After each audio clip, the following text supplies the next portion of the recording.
السلام علیکم ورحمت الله وبرکاتو. یو بل نوي ولاګ ته ښه راغلاست. امید لرم چې دنیا په هر ځای کې یاست روغ جوړ او صحتمند به یاست او د ژوند چارې به مو په خیر په پښو راوختلو. یو څه ستړي شولو.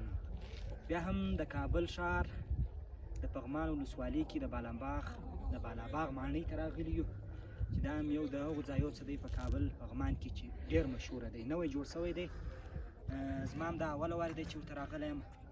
نو که څه هم د خزان موسم دی، ژمی دی، خو بیا هم ساحه یې ډېره شنه ده. نو راځئ دا شاوخوا ګرځو، دا ساحه در باندې وینمه.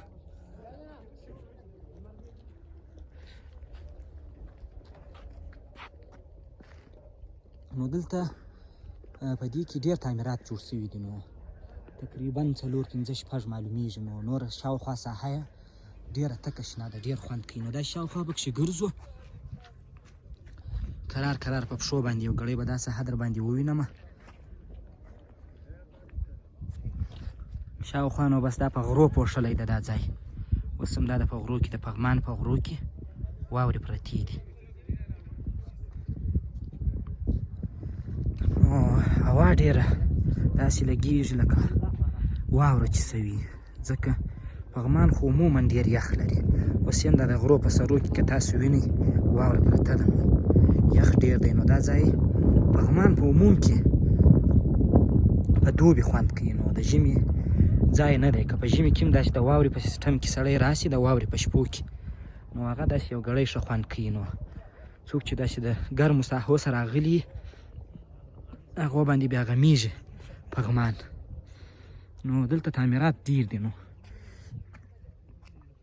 اوس هم د لمر لوېدو وخت دی تقریبا. دا به وینئ چې لمر نیمۍ پر دا ګوره 2-3 تعمیره دا دي.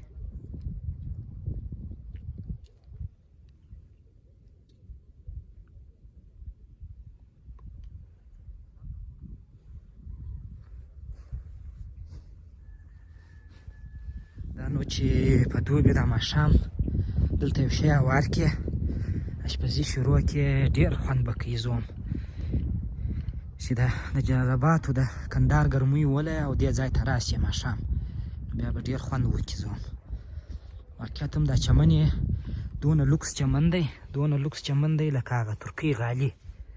دونه ښایسته چمن یې دی.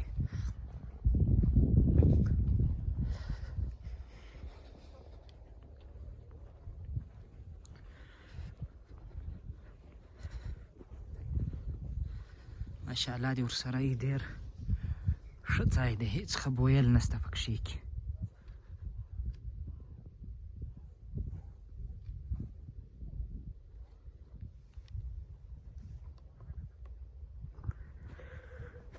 دغه ته راغلو، تعمیر ته نږدې راغلو چې هغه اوله سره مو راخیستې. نو دلته چې څونه راپورته کېږي دې ساحې ته، د هغو نه دا لاندې ساحه ښایسته معلومیږي. نو ساحه یې ډېره پراخه ده، یعنې په پښو که سړی داسې پکښې راګرځي ښه سم ستړی کېږي.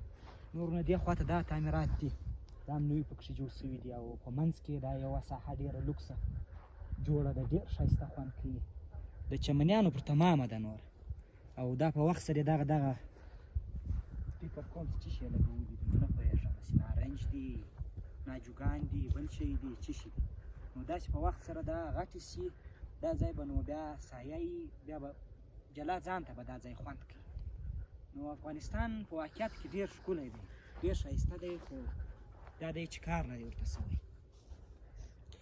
شاوخوا مکمل دا دغه په غرو پوښل سوې ده دا ساحه. او دا کم کارونه چې په دا تعمیراتو کې سوي دي دا هم ډېر هغه داسې یو رقم میناتوریانې پکښې سوي دي د تاریخي، او ډېر ښه لرګی پکښې لګېدلی دی. که څه هم اوس جوړې سوي دي، خو دا ډیزاینونه یې ډېر داسې کلاسیک معلومیږي. داسې یخ دی چې سړی څه درته ووایم، ډېر یخ دی. موږ ورسره عادت نه یو، که څنګه حساب دی. دا لاسونه که درته ووایم چې داسې لکه هغه واوره چې راباندې باشي داسې.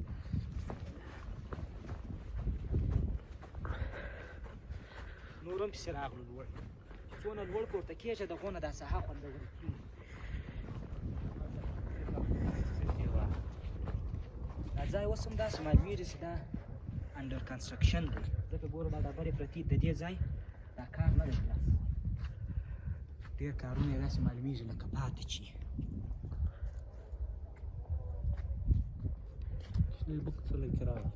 او ماشاءالله دا نو چې اوس لمر وای دا د چې لمر ولوېدی چې لمر وای د غونه یې نور خوند کوي والله عموما دا چمن هم داسې لږ معمولي جړوالی پیدا کړی دی که تاسو وینئ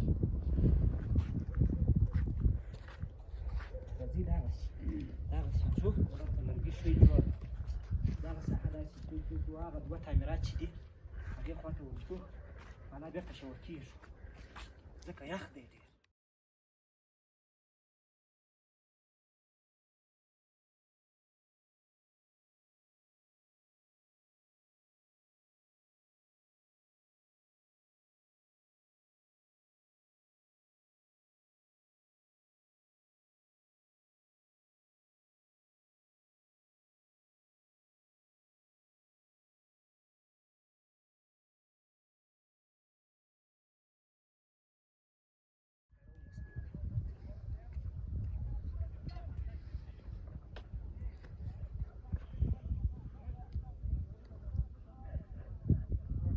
چمني او د دې نورو درختو د اوبه کولو لپاره بیا فکر کوم په سر کې دا ویاله تېره کړې ده یخ اندازه نو له دغسې ولګوو چې څونه یخ دی دغه دی ښی دی دا مکمل وینې دا مکمل یې ښی دی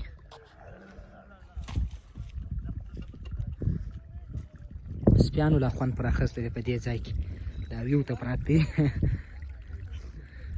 اوس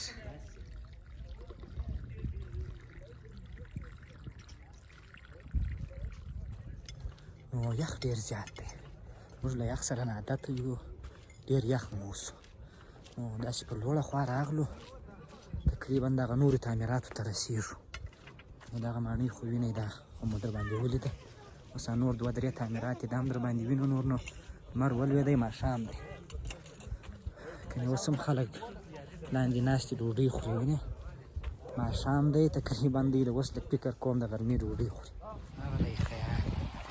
ښه یې ښه یې نیولی دی دې ځای څونه یخ دی دا خو لا ژمی پاته دی ژمی پاته دی چې واوره وسي تقریبا د دې په منځ کې یو غونډۍ رقمه ده د بل طرف ته راواوښتو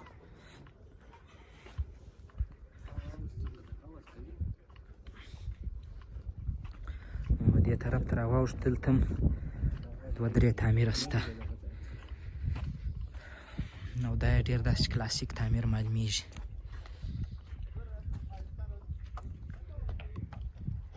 ډېر ښه جوړ معلومیږي دا هم داسې تاریخي پخوا په سیسټم باندې جوړ معلومیږي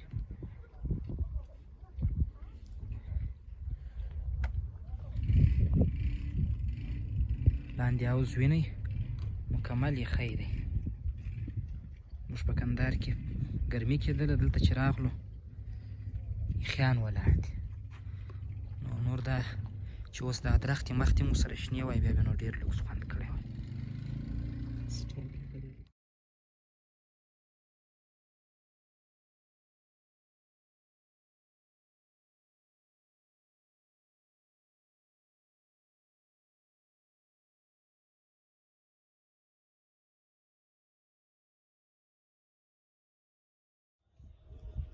دغه دوه درې څلور تعمیره په دې ساحه کې جوړ دي او ځینې تعمیرات تر دغه لاندې دي تر کار لاندې دي د هغو کار فکر کوم اوس درېدلی دی نو دغه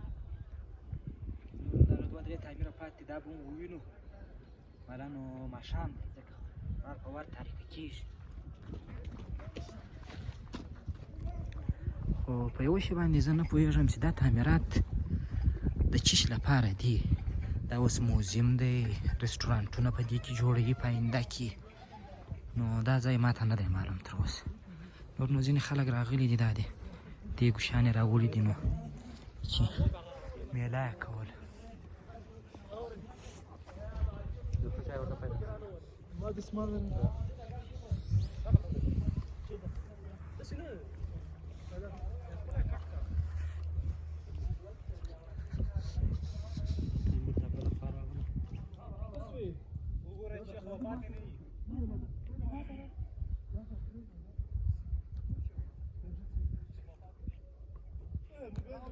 تعمیر راسه پټ دی په دا درختو مرختو کې کنې دا هم ډېر ښه خوند کوي.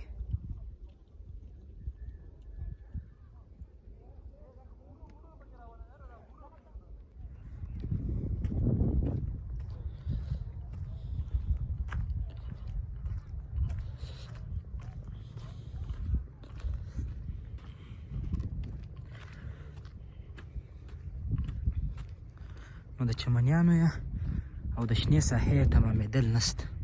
اوس ګوره دا ځینې شیان چې دي دا انډر کنسټرکشن دي، جوړ سوي نه دي. نو چې دا مو سره تکمیل سي مکمل سي بیا به ډېر خوند وکړي.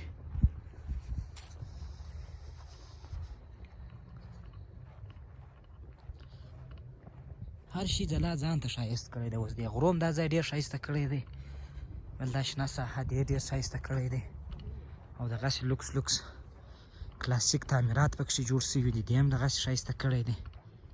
نو دا ټوله سره یو ځای سوي دي، ښایسته ځای ځینې جوړ سوی دی.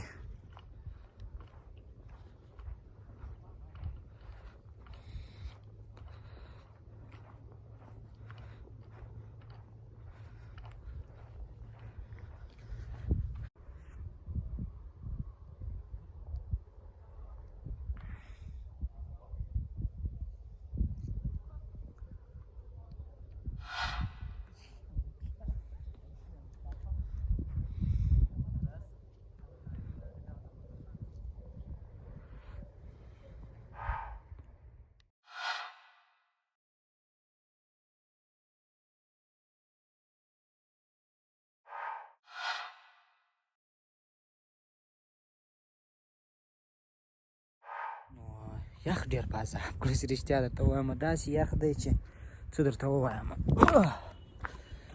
راټوپ مې کړی دی لوړه ځایه. نو داسې زیات یخ دی چې مه کوه خبرې. موږ ورسره ناولده یو له یخ سره. نو تقریبا بالاباغ ماڼۍ مو داسې په رفتار کې درته ښکاره کړله. خیر نو که وخت و بیا به یو ورځ بیا راسو له خیره سره، بیا به در باندې ووینو. نو دا به فکر کوم په دوبي باندې ډېر خوند کوي. چې په دوبي څوک راځي دلته مازګر یو ګیلاس چای څښي، دا سر د تعمیر سره کښېني، ډېر خوند به کوي. دا و د کابل د پغمان ولسوالۍ د بالاباغ ماڼۍ چې در باندې ومو لیدله. په غره کې مې شی جوړ سوی دی.